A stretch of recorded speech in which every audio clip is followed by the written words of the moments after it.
it's gonna take a long time. And like just to be clarified too, like, I don't think marijuana is okay. Like that's never been my message. Like I don't think it's some benign substance that has no consequences and that everyone should use it. Like I do think it can screw up people's lives. Like if abused and used in the wrong way, like I do think there are consequences. But when I look at those consequences alongside of the consequences of alcohol abuse, I find that overall the consequences of marijuana abuse are far less.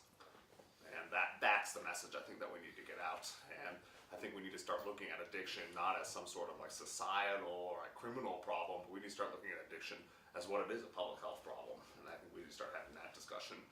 And that's a discussion we should be having with our kids. And it's not that, marijuana is bad and like alcohol's like ish bad, but like not quite as bad. Like that is wrong. And I think you need to say, hey, these substances exist.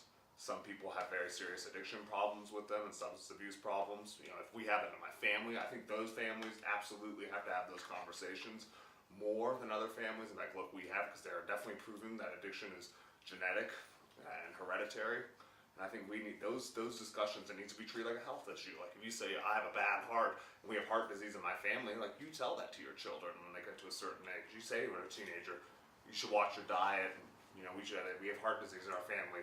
But that discussion hardly ever goes on with like addiction or substance abuse issues and families saying, oh, you should watch what you do with alcohol when you're 15 or whatever, because we have, or pot or whatever, because we have addiction issues in our family. We have substance abuse issues in our family.